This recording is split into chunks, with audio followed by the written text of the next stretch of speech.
ভাবুন তো, একটি বই লেখা হলো এক বিশাল বিলাসবহুল জাহাজের গল্প। নাম দেওয়া হলো টাইটান। বলা হলো এটি অবিনশ্বর, ডুববে না কখনো। কিন্তু হঠাৎ এক অন্ধকার রাতে একটি আইসবার্গে ধাক্কা খেয়ে মুহূর্তে ডুবে গেল শত শত প্রাণ নিয়ে। অবিশ্বাস্য হলেও সত্যি, এই বইটি লেখা হয়েছিল 1898 সালে। অথচ ঠিক 14 বছর পর 1912 সালে বাস্তবে ঘটল ইতিহাসের সবচেয়ে ভয়ঙ্কর ট্র্যাজেডি, টাইটানিক ডুবি। এটা কেবল কাকতালীয় মিল, নাকি এর পেছনে আছে কোনো রহস্যময় ভবিষ্যৎবাণী? চলুন আজকের ভিডিওতে আমরা উন্মোচন করি সেই অদ্ভুত গল্প। রহস্যময় তৃতীয় চোখের আজকের ভিডিওতে সকলকে স্বাগতম। এখানে আমরা তুলে ধরি ইতিহাস, রহস্য আর ভয়ঙ্কর কনস্পিরেসির গোপন অধ্যায়। আজকের ভিডিওতে জানবেন কোন বইটি টাইটানিকের 14 বছর আগে ডুবে যাওয়ার ভবিষ্যৎবাণী করেছিল, বইয়ের কাহিনী ও বাস্তব ঘটনার অদ্ভুত মিল, আর কেন মানুষ এখনো বিশ্বাস করে এটা নিছক কাকতালীয় নয়, এক রহস্যময় সতর্কবার্তা ছিল। আমাদের গল্প শুরু হয় 1898 সালে। সেই সময় আমেরিকান লেখক মর্গান রবার্টসন প্রকাশ করেন একটি উপন্যাস, futility are the rake of Titan. বইটির মূল কাহিনী ঘুরে দাঁড়ায় এক বিশাল জাহাজকে ঘিরে। নাম দেয়া হলো টাইটান। লেখক দাবি করেছিলেন এটি সেই সময়কার সবচেয়ে বড়, সবচেয়ে দ্রুতগামী এবং সবচেয়ে বিলাসবহুল জাহাজ। কিন্তু ভয়ঙ্কর বিষয় হলো, রবার্টসন উপন্যাসে দেখালেন এই জাহাজ উত্তর আটলান্টিক মহাসাগরে একটি আইসবার্গে ধাক্কা খেয়ে ডুবে যায়। আপনি যদি এখন এই বইটি পড়েন, অবাক হয়ে যাবেন এর প্রতিটি বর্ণনা দেখে, যেন ভবিষ্যতের টাইটানিক ডুবির হুবহু পূর্বাভাস। উপন্যাসে টাইটান নামের জাহাজকে বলা হয়েছিল প্রায় অবিনশ্বর। এটি ছিল মানুষের অহংকারের প্রতীক, আকারে বিশাল, যাত্রী গ্রহণে অভাবনীয় ক্ষমতা সম্পূর্ণ, আর সবার কাছে নিরাপত্তার প্রতীক। কিন্তু ঠিক এক রাত উত্তর আটলান্টিকের ভয়ঙ্কর সমুদ্র যাত্রায় টাইটান ধাক্কা খায় এক বিশাল বরফখণ্ডে। মুহূর্তে জাহাজে শুরু হয় চিৎকার আর বিশৃঙ্খলা। যাত্রীদের বাঁচানোর মতো পর্যাপ্ত লাইফবোট ছিল না। শত শত মানুষ প্রাণ হারালো। এই ভয়ঙ্কর চিত্রায়ন রবার্টসন তার বইয়ে লিখেছিলেন সেই আসন্ন ট্র্যাজেডির এক নিখুঁত রিহার্সাল। এবার আসুন ইতিহাসে। 1912 সালের এপ্রিল মাস, ব্রিটিশ যাত্রীবাহী জাহাজ RMS টাইটানিক যাত্রা শুরু করলো সাউদাম্পটন থেকে নিউ ইয়র্কের উদ্দেশ্যে। এটাকে বলা হয়েছিল অডুবনীয় জাহাজ। কিন্তু 14 এপ্রিল রাত উত্তর আটলান্টিকের গভীর অন্ধকারে টাইটানিক ধাক্কা খায় এক বিশাল আইসবার্গে। কয়েক ঘন্টার মধ্যে ডুবে যায় জাহাজটি। প্রাণ হারায় প্রায় 1,500 যাত্রী। পৃথিবী হতবাক হয়ে যায়। সংবাদপত্র কাঁপিয়ে তুলে সেই মৃত্যুর খবর। মানব ইতিহাসে এ যেন এক দুঃস্বপ্ন। এখন আসল প্রশ্ন, এই দুই ঘটনার মধ্যে মিলগুলো কতটা অবিশ্বাস্য? প্রথমত, উপন্যাসের টাইটান এবং বাস্তবের টাইটানিক দুইটিই ছিল বিশ্বের সবচেয়ে বড় জাহাজ। দ্বিতীয়ত, দুটিই উত্তর আটলান্টিক আইসবার্গের ধাক্কা খেয়ে ডুবে যায়।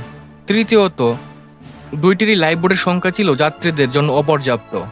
চতুর্থত, দুইটি ডুবে গিয়েছিল প্রায় একই মৌসুমে, রাতের যাত্রায়। এমনকি নামেরও মিল লক্ষ্য করুন, টাইটান বানাম টাইটানিক। এই অদ্ভুত সমান্তরাল ইতিহাস মানুষকে এখনো প্রশ্ন করতে বাধ্য করে, এটা কি আদৌ কোনো কাকতালীয় ঘটনা? তবে শুধু মিল থাকলেই চলবে না, পার্থক্যও আছে।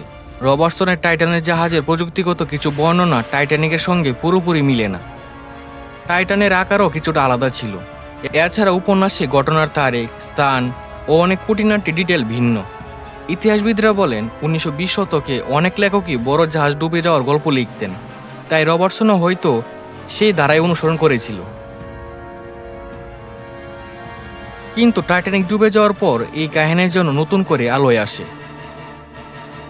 আমরা মানুষ সবসময় প্যাটার্ন খুঁজি।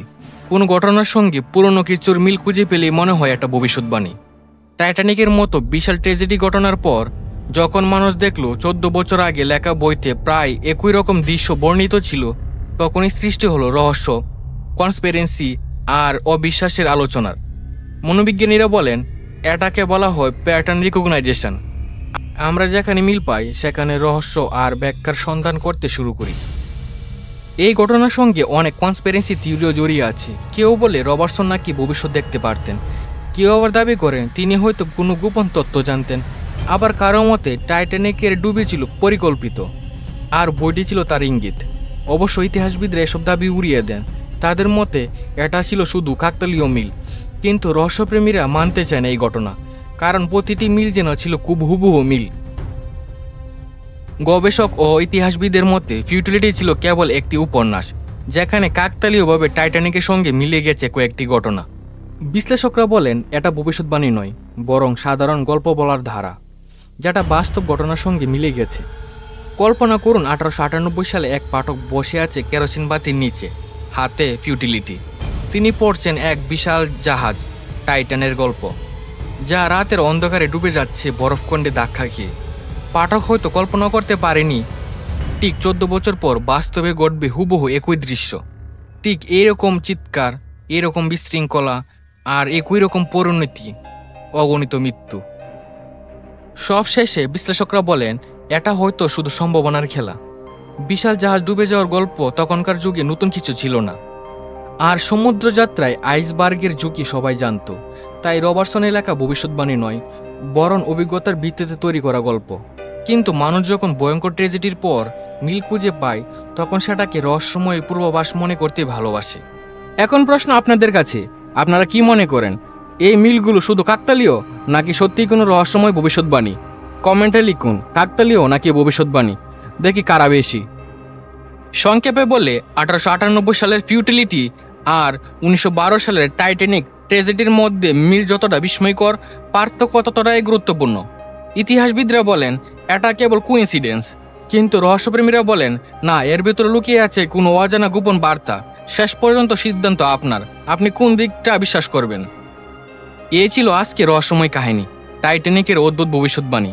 যদি ভালো লেগে থাকে লাইক দিন, শেয়ার করুন আর সাবস্ক্রাইব করুন রহস্যময় তৃতীয় চোখ। সামনে আসছে আরও চমকপ্রদ ইতিহাস আর ভয়ঙ্কর রহস্যের গল্প। সবাই ভালো থাকবেন, সুস্থ থাকবেন, ধন্যবাদ সবাইকে।